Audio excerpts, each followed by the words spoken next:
계속해서 시편 말씀 우리가 묵상하고 있습니다. 오늘 시편 7편은 다윗의 시가연, 베냐민 사람 구시의 말에 따라 여호와께 드린 노래라는 부제를 가지고 있습니다.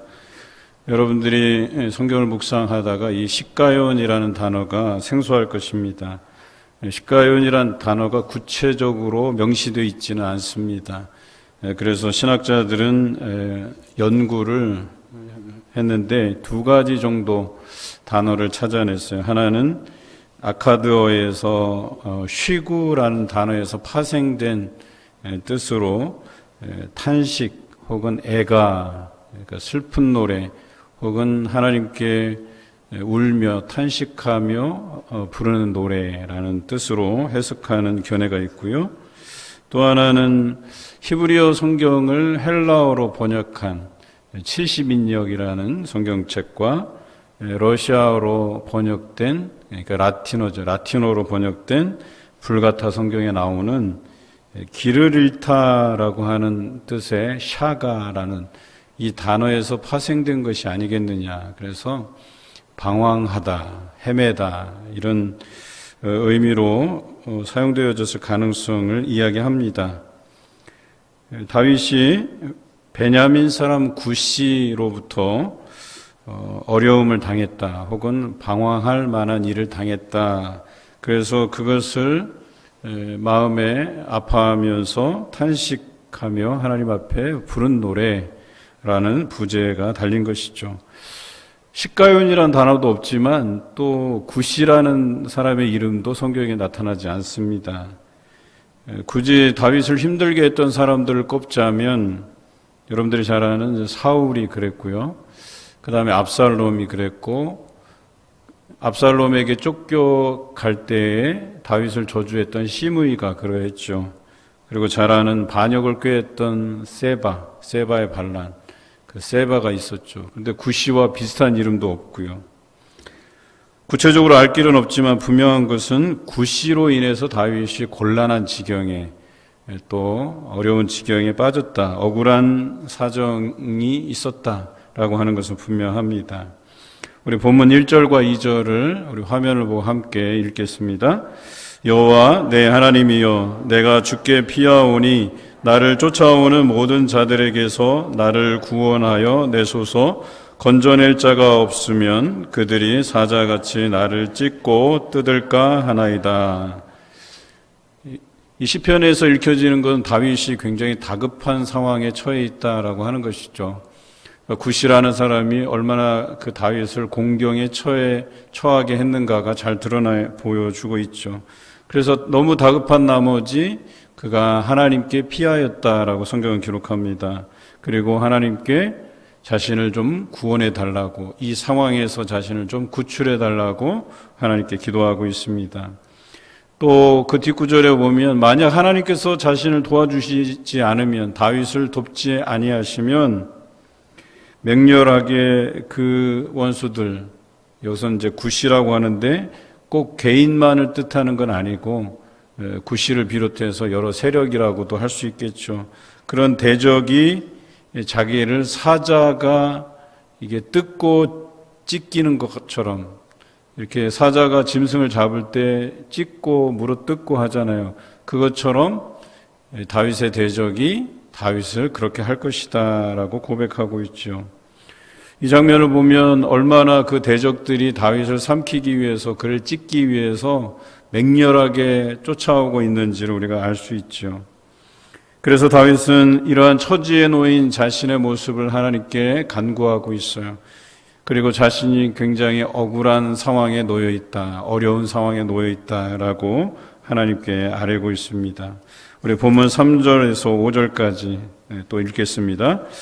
여호와 내 하나님이여, 내가 이런 일을 행하였거나 내 손에 죄악이 있거나 화친한 자를 악으로 갚았거나 내 대적에게서 까닭 없이 빼앗았거든 원수가 나의 영혼을 쫓아잡아 내 생명을 땅에 짓밟게 하고 내 영광을 먼지 속에 살게 하소서.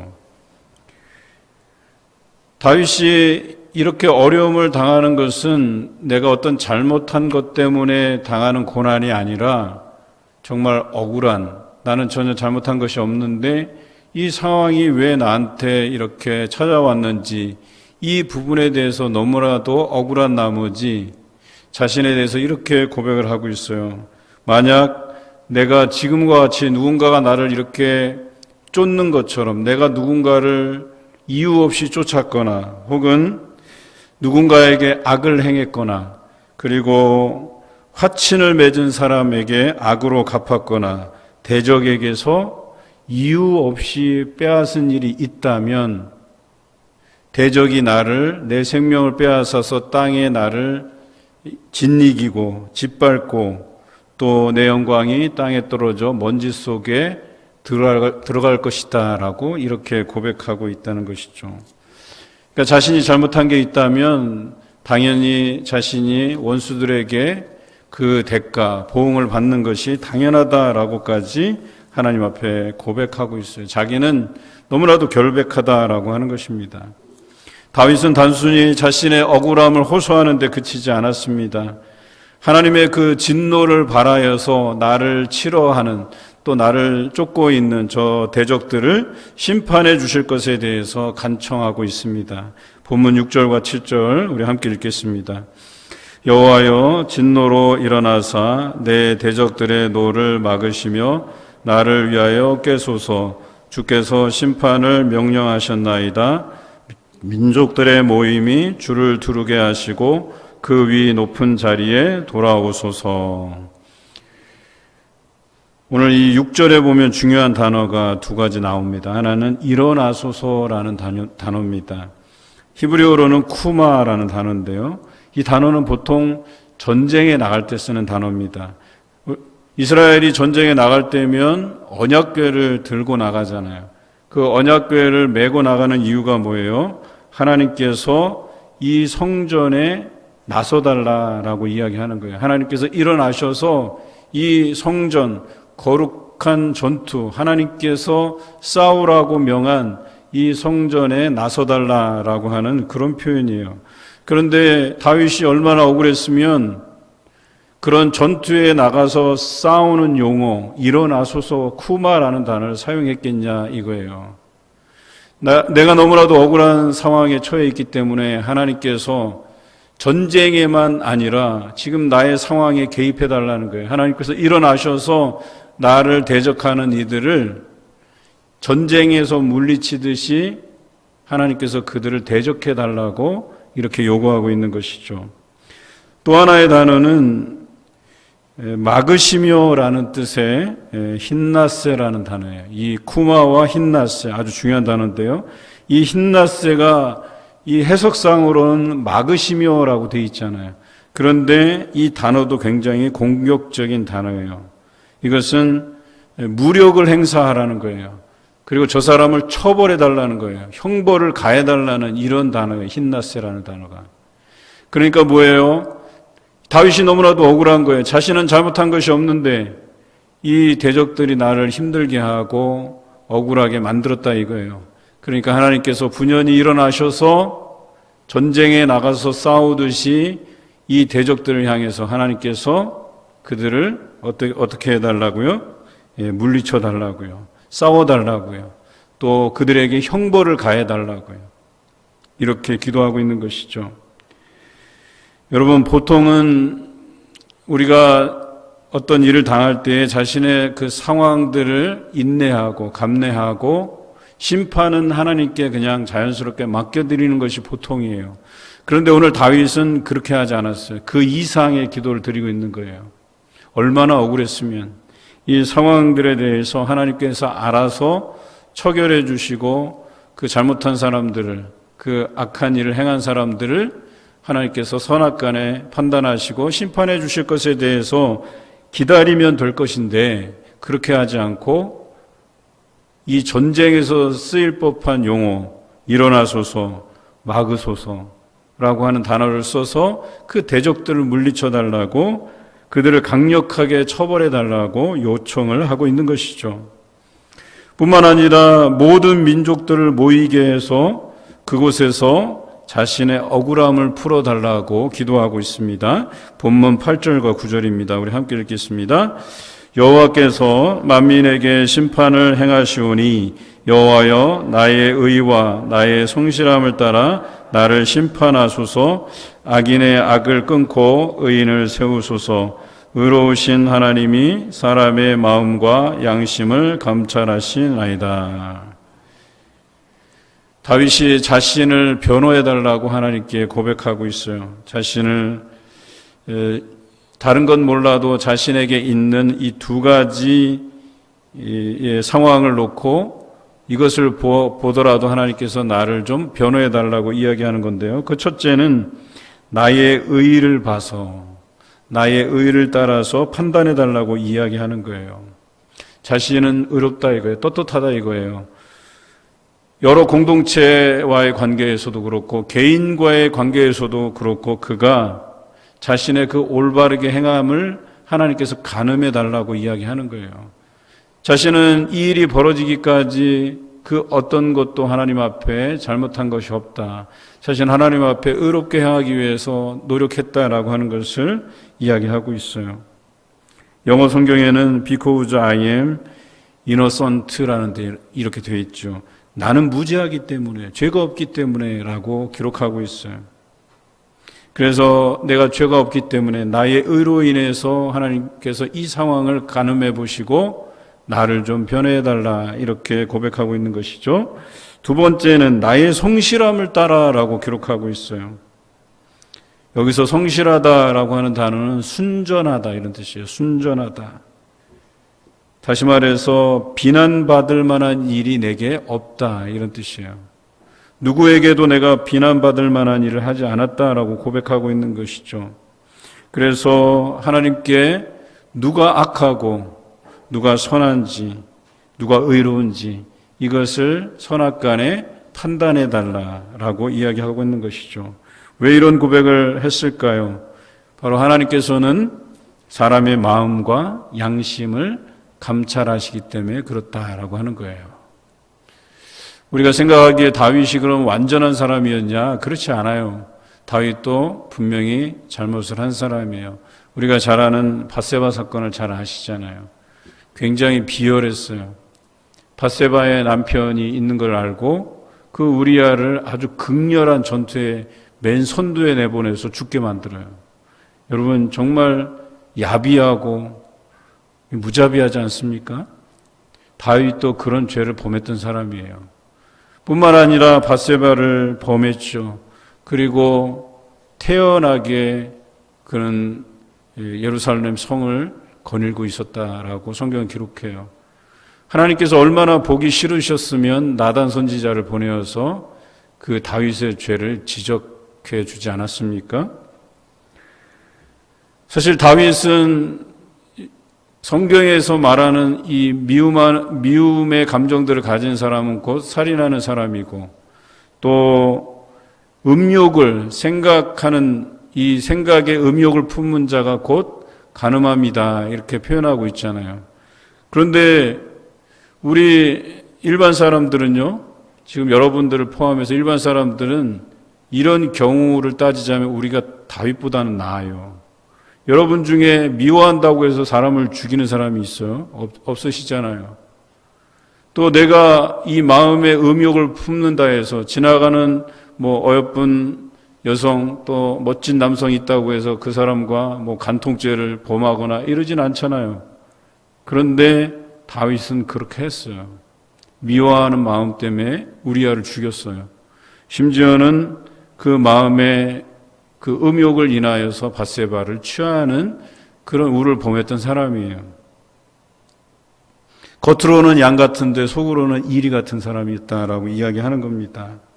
그런데 중요한 것은 다윗이 그 하나님께서 죄를 지적하실 때 그것에 대해서 참되게 회개한 사람이었다라고 하는 게 다른 거예요.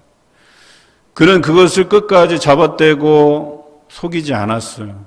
나단의 지적을 받았을 때 그는 하나님께 그 죄를 간곡히 회개했다라고 하는 점이에요. 이 부분이 다른 거예요. 그것 외에도 다윗이 소소하게 잘못한 것들이 있었겠죠. 그런 것들을 제외하자면 그래도 적어도 다윗은 날마다의 삶 속에서 그런 죄에 대한 부분들을 회개했을 뿐만 아니라 하나님 앞에 정직하게 행하려고 노력했고, 또 공동체와의 관계 안에서, 또한 개인과의 관계 안에서, 또 국가를 다스림에 있어서 그래도 하나님 보시기에 정직히 행하였다라고, 그래도 자신이 하나님 앞에 자신을 그렇게 드러내 놓을 수 있었던 사람이었다라고 하는 것이죠. 그런데 과연 우리는 다윗과 같은 이러한 기도를 드릴 수 있느냐? 오늘 이것이 관건이에요. 우리가 살아가면서 이런 일들을 자주 경험해요. 억울한 심정이 있어요. 하나님께서 과연 나의 이 심정을 헤아려 주실까라고 하는 그런 생각, 우리가 그것을 하나님의 부재라고 제가 경험을 했어요. 정말 하나님이 계시다면 나를 이렇게 어렵게 두시면 안 되는데 라고 하는 그런 생각을 가질 때가 있어요. 그래서 하나님께 간곡히 부르짖을 때가 있죠. 여기까지는 다윗과 다르지 않아요. 그런데 과연 우리는 이런 어려움을 당할 때, 하나님, 저는 정말 억울합니다. 저는 하나님 앞에 의로서 성실함으로써 행했습니다. 이렇게 고백할 수 있느냐라고 하는 거예요. 이게 오늘 다윗과 우리의 다른 점이라고 할 수 있어요. 어떻게 하면 다윗처럼 이런 기도를 할 수 있을까? 우리는 이것이 관건이에요. 여러분, 어떻게 해야 될까요? 우리가 사순절을 맞이해서 오늘 우리가 새벽 기도회 때 말씀을 묵상했지만, 예수님께서도 그 광야에서 40일을 줄이시고 세 가지 시험을 만나셨잖아요. 우리도 마찬가지로 이런 종류의 시험들을 만나요. 너무나도 다양한 시험들을 만나요. 그런데 이런 시험들, 이런 유혹들을 어떻게 이겨가느냐? 예수님처럼 말씀으로 이겨가는 것 아니겠어요? 이 다윗이 그러했다는 거예요. 말씀 앞에 자신을 비추어 보고 잘못한 것들에 대해서 회개하고, 참되게 회개하고, 또 그렇게 살지 않기 위해서 몸부림치고, 또 하나님 앞에 의롭게 행하기 위해서, 성실히 행하기 위해서 살아왔다라고 하는 것이죠. 이런 삶이 우리에게 필요하다라고 하는 거예요. 마태복음에서 예수님께서 그 세 가지 시험을 이기셨을 때에 우리가 느끼는 점이 있어요. 과연 우리는 세상과 타협하지 않고 살아갈 수 있는가? 여러분, 오늘 사순절 말씀을 묵상했다면 아마 여러분들이 당하는 그 시험, 유혹에 대해서 한번 고민하고 묵상해 보셨을 거라는 생각이 들어요. 적어도 우리는 말씀으로 이것들을 이겨가기 위해서 몸부림치고 살아가야 된다라고 하는 거예요. 그래야 오늘 다윗과 같은 자신의 그 억울한 심정, 그 억울한 상황을 당했을 때 하나님 앞에 나는 의로서 행했고 성실히 행했다라고 하는 이 고백이 가능해지는 것 아니겠습니까? 그리고 하나님께서 반드시 이런 상황에서 내 편이 되실 것이라고 하는 그런 확신을 가지고 있는 것 아니겠습니까? 근데 한번 생각해 보세요. 내가 기도하는 데 있어서 하나님 앞에 잘못 보인 게 너무나도 많아요. 내가 거짓말하고 화내고 또 다른 사람 미워하고 또 음욕을 품고 뭐 다양한 그런 죄악들이 여전히 해결받지 못했는데도 불구하고 그저 내가 살아가는 환경 안에서 억울한 일을 당했다고, 좀 어려움을 당했다고 하나님 앞에 억울한 심정으로 우리가 기도할 수 있나요? 오히려 기도하다가 내가 잘못한 것 때문에, 내가 잘못 살아서 하나님 앞에 범죄한 것으로 인해서 내가 온전히 회개하지 못함을 인해서 이 일을 당하는가 보다, 이렇게 생각하는 게 더 많지 않겠어요? 우리는 자유롭지 않아요.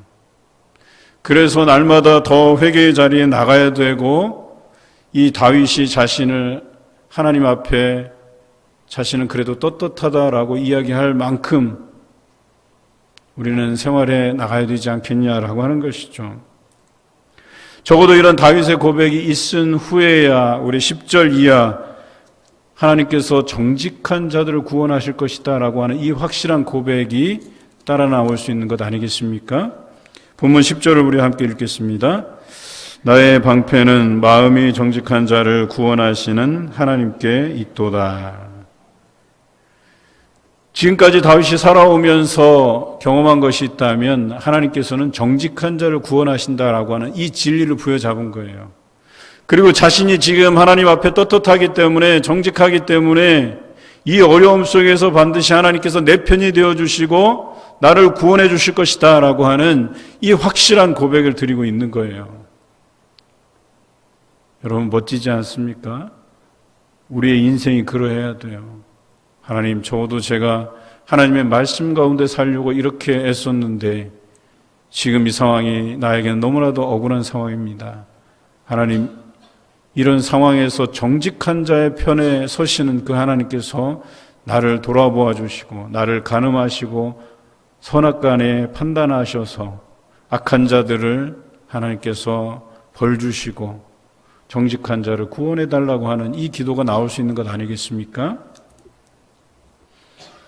이런 확신 가운데 다윗은 살아왔음을 고백하고 있는 것입니다. 따라서 자신이 하나님 앞에 정직하기 때문에 자신을 구원해 주실 것이라고 그는 확신하고 있습니다. 이어서 다윗은 자신이 알고 있는 하나님은 어떤 분이신지에 대해서 계속해서 고백하고 있습니다. 11절입니다. 함께 읽습니다. 하나님은 의로우신 재판장이시며 매일 분노하시는 하나님이시로다. 그렇습니다. 하나님은 의로운 재판장이시다. 정직한 자들을 구원해내시고 악인들을 처벌하시는 그런 하나님이시다라고 하는 것을 고백하고 있어요. 하나님께서 우리의 마음과 양심을 감찰하시기 때문에 다 아셔요. 이 사람이 악한지 아니면 정직하게 행하는 사람인지를 하나님께서는 다 아신다고 말씀하세요. 오늘 이 다윗이 고백한 것처럼 우리의 삶에서도 이런 고백이 필요한 거예요. 억울한 심정을 만날 때에 하나님은 의로운 재판장이시기 때문에 정직한 자를 구원하시고 악한 자를 벌하신다라고 하는 그 하나님의 속성을 고백해 드려야 된다라고 하는 거예요. 오늘 또 보니까 매일 분노하시는 하나님이시로다 그랬어요. 그렇습니다. 하나님께서는 죄를 가만히 두고 보시지 않습니다. 죄에 대해서 반드시 보응하시는 하나님이 있어요. 처벌하시는 하나님이 있어요.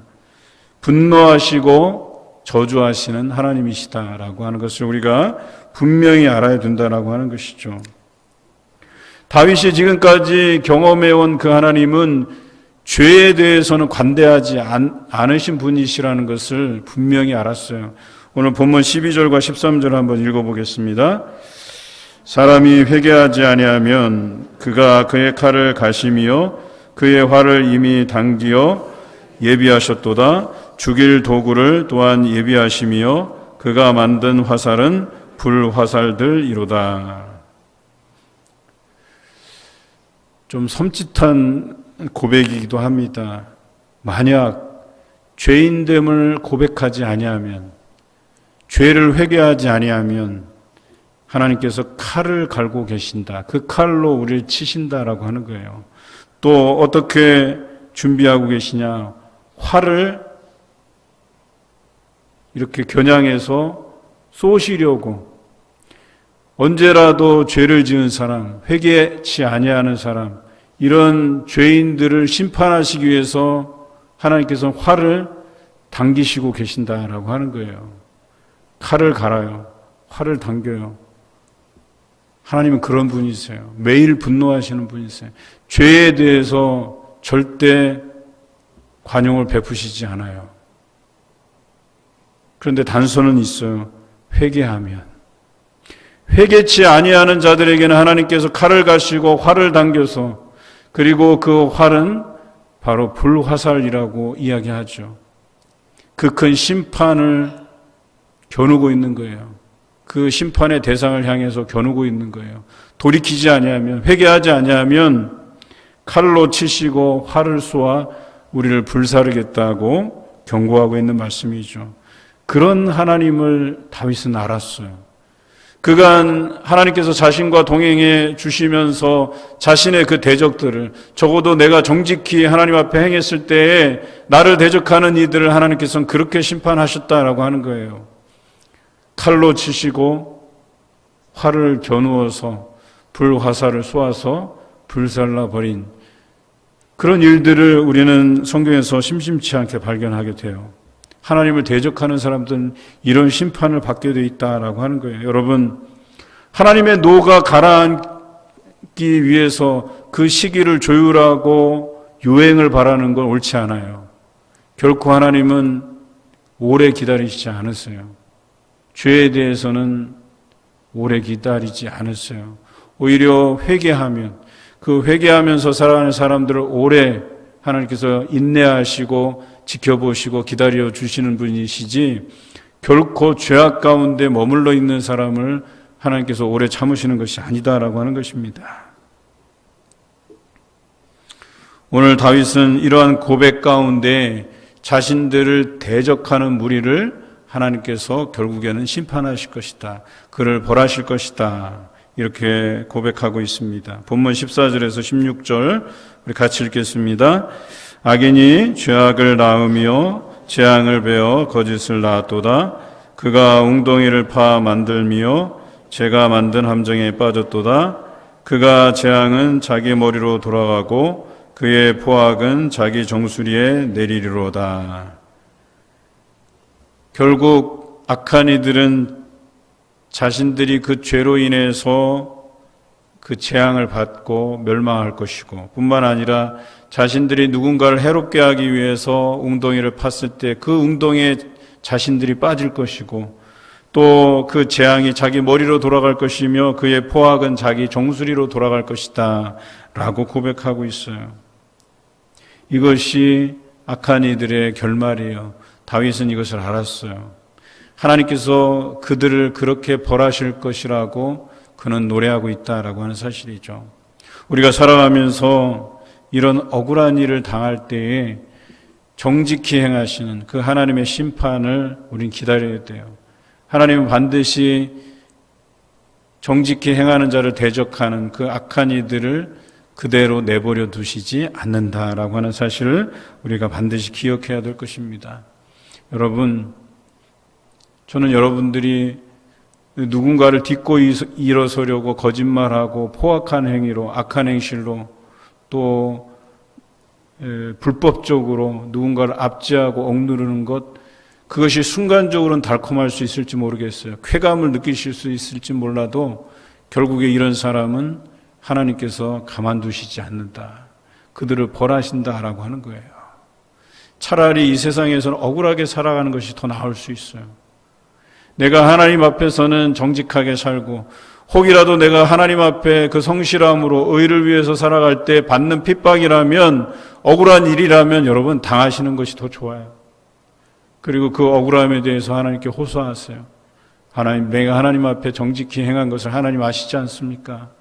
나를 이렇게 억울하게 만든 이들을 하나님께서 심판하여 달라고 기도하는 것이 100번이고 1000번이고 더 나은 삶이에요. 내가 누군가를 짓밟지 못해서, 누군가를 딛고 위에 올라서지 못해서 그걸 부러워하고, 불법적으로 잘 살아가는 사람들을 부러워하고, 여러분, 이것은 우리가 살아가는 인생이 아닙니다. 이것은 우리가 사모해야 될 삶이 아니에요. 이것은 우리가 버려야 될 삶이죠.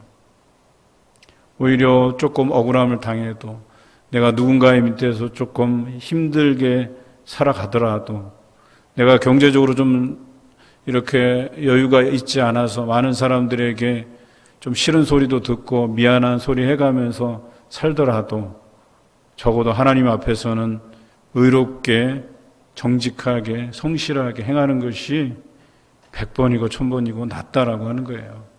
여러분, 그렇게 사시기 바랍니다. 우리는 하나님 앞에 정직하면 되지, 굳이 사람들 앞에서 눈치 보면서 살아갈 일이 무엇이 있겠습니까? 다른 사람들이 나를 억울하게 만들고 나를 힘들게 만든다고 해서 내가 그것을 대항하고 저항하고 또 받은 것에 몇 배로 내가 돌려주려고 할 필요가 없어요.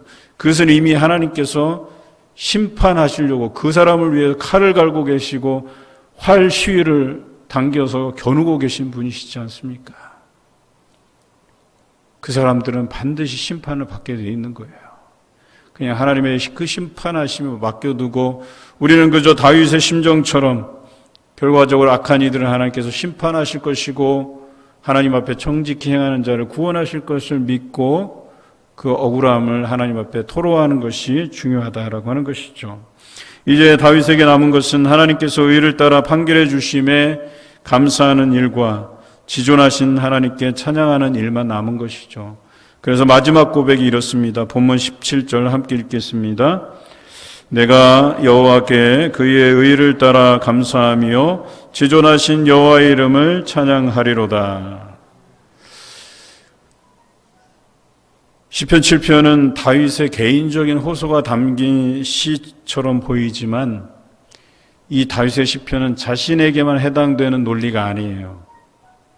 자신이 하나님 앞에 의롭게 성실하게 정직하게 행하였기 때문에 자신을 신원하여 주시고 자신을 변호해 주시고 자신을 구원해 주실 것에 대한 그 고백이 담겨져 있는 시이기도 하지만 이것은 이 만국 백성에게 동일하게 적용되는 원리라는 거예요. 이게 자신에게만 적용되는 원리가 아니라 오늘 하나님 앞에 정직히 행하는 사람, 그 모든 사람에게 해당되는 말씀이다라고 얘기하는 거예요.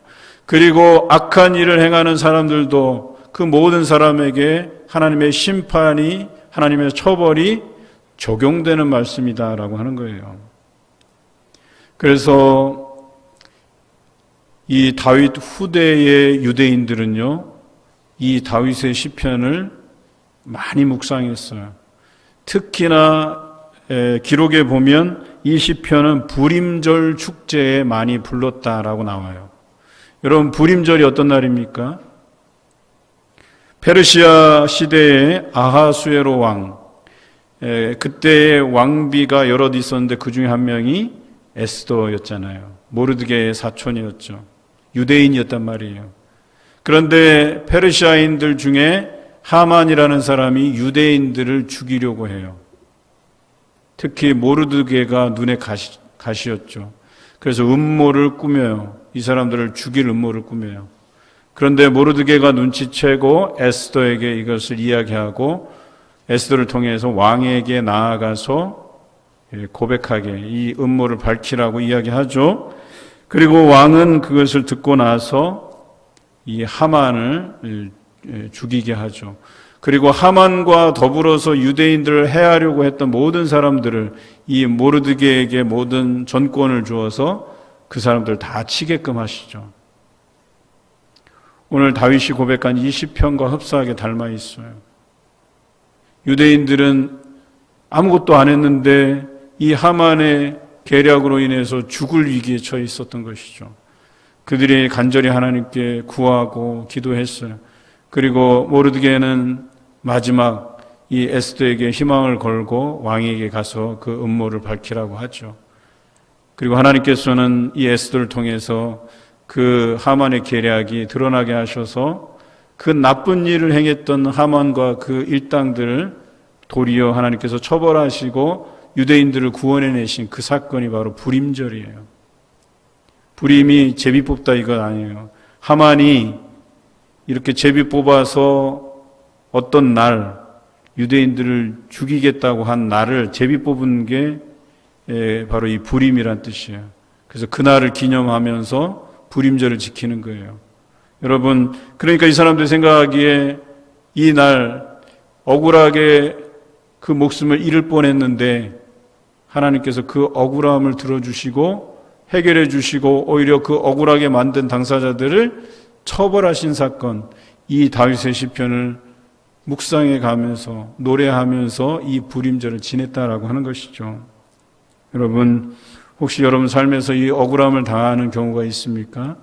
그렇다면 이 시편 7편을 꼭 묵상하세요. 이 다윗이 그렇게 고백했을 때 그 억울함을 풀어주신 그 하나님, 또 부림절처럼 목숨의 그 위태로운 지경에서 하나님께 간구했을 때, 그 억울함을 호소했을 때 하나님께서 악한 자들을 심판하시고 호소한 그들을 살리셨듯이 반드시 여러분들의 억울함을 풀어주실 것입니다. 여러분이 당하는 그 고난을 하나님께서 해결해 주실 줄로 믿습니다. 오늘 시편 7편을 통해서 세 가지 정도 묵상해 보려고 합니다. 첫째는 하나님께서는 감찰하시는 분이시다. 우리 개인들을 다 감찰하시는 하나님이세요. 여러분들의 심정을 누구보다도 잘 이해하시는 분이 하나님이세요. 그러니 우리는 뭐예요? 하나님의 약속을 믿고 기도하면 돼요. 어떤 약속입니까? 정직한 자를 구원하시고 악한 자를 심판하신다는 이 하나님의 변하지 않는 진리, 변하지 않는 약속을 굳게 믿고 의지하고 기도하는 여러분 되시길 바랍니다. 두 번째는 억울함이 있을 때에 하나님께 피하고 하나님께 기도하는 사람이 되라는 거예요. 다른 데 의지하지 말라는 거예요. 사람의 방법으로 대응하지 말라는 거예요. 오히려 하나님께 맡겨드리면 하나님께서 이 모든 것을 해결해 주실 줄로 믿습니다. 셋째는 억울한 상황을 만든 대적들에 대한 심판을 하나님께 맡겨드리시기 바랍니다. 내가 직접 나서서 응징하는 것이 아니라 하나님께서 반드시 보응해 주실 것이라는 믿음을 가지고 살아가셔야 됩니다. 우리 첫째, 둘째, 셋째가 다 연관된 말씀이에요. 우리는 이 약속의 하나님, 정직한 자를 구원해내시고 또 악한 자들을 처벌하시는 그 하나님의 약속을 믿고 우리 스스로가 하나님 앞에 정직히 살아가기를 힘써야 된다. 죄가 있더라도 하나님께 회개함으로 나아가야 되고 또 의롭게 성실하게 하나님 앞에 행할 때에 적어도 우리가 핍박당하는 상황, 억울한 심정에 놓여있는 상황일 때 하나님께 구하면 하나님께서 우리를 들어주시고 응답해 주실 것이다 라고 하는 것을 믿고 나아가시길 바랍니다. 이제 말씀을 정리하겠습니다. 하나님께서는 우리 마음과 또 우리 양심을 감찰하십니다. 우리는 하나님 앞에 참 자유자가 되어야 되겠어요. 그러기 위해서는 하나님 앞에 우리의 모든 것을 고백해내야 돼요. 드러내야 돼요. 죄의 모습들도 하나님 앞에 다 회개함으로 드러내야 돼요. 그러면 우리는 하나님 앞에 자유로워져요. 우리는 자유자의 삶을 살 수가 있어요. 그런데 그런 참 회개함이 없는 삶을 살잖아요. 그러면 하나님께로부터 멀어져요. 우리 스스로가 멀어져요. 여러분 주일만 생각해 봅시다. 한 주 빠졌어요. 2주 빠졌어요. 자꾸 빠지게 되면 하나님 앞에 미안한 생각이 들어요. 그 미안할 때 그 마음을 다 토로하고 하나님 앞에 고백해내면 그때부터 참 자유를 얻을 수 있는데도 불구하고 싫은 거예요. 그게 나는 완벽한 사람이 되고 싶은데 자꾸 빠지니까 그것을 많은 사람들에게 드러내고 싶지 않은 거예요. 조용히 정리하고 싶은 거예요. 하나님 앞에서 멀어지죠. 교회로부터 멀어지죠. 또 하나님의 가르침이 있는데 그 가르침대로 살아야 함에도 불구하고 한 가지, 두 가지, 세 가지 자꾸 그 가르침에서 멀어진 행동들을 하게 돼요. 자꾸 나쁜 짓을 하게 돼요. 악한 일을 하게 돼요. 그러다 보니까 이것도 드러내기 싫은 거예요. 나는 그동안 교회 안에서 직분자로서 멋진 사람이었는데 열심을 내던 사람이었는데 한 가지, 두 가지, 세 가지 자꾸 죄악이 늘어나고 거짓말이 늘어나고 분냄이 늘어나고 그러다가 그 미안한 마음 결국에는 다른 사람들에게 자신의 그 결점 같은 부분들이 드러내 보이기 싫으니까 멀어져요. 자꾸 교회로부터 멀어져요. 하나님께로부터 멀어져요. 이건 참 자유의 삶이 아니에요. 참 자유자의 삶은 내가 잘못했더라도 실수했더라도 분냈더라도 거짓말했더라도 하나님 앞에 참되게 회개하는 모습을 가져야 된다는 거예요. 그래야만 다윗과 같이 참 자유자의 삶을 살 수 있는 거예요. 하나님 앞에 내가 적어도 정직히 행하였다, 성실히 행하였다, 의롭게 행하였다고 고백할 수 있는 것 아니겠습니까? 우리 모두가 다 이러한 참 자유자의 삶을 살아야 된다는 것이죠. 이미 하나님께서는 우리를 너무나도 잘 아십니다. 숨길 것이 없어요. 숨겨지지가 않는다는 거예요. 오히려 회개하고 홀가분한 마음으로 하나님 앞에 서가는 것이 지혜로운 성도의 자세입니다. 여러분 억울함이 생겼을 때 그건 역시도 하나님께서 잘 알고 계셔요. 그래서 우리가 기도함으로 나아갈 때 그 억울함을 만민 중에서 판단하여 풀어주실 뿐만 아니라 악한 이들을 심판해 주시는 그 하나님을 신뢰하며 나아가는 그런 성도가 되시기를 주님의 이름으로 기원합니다.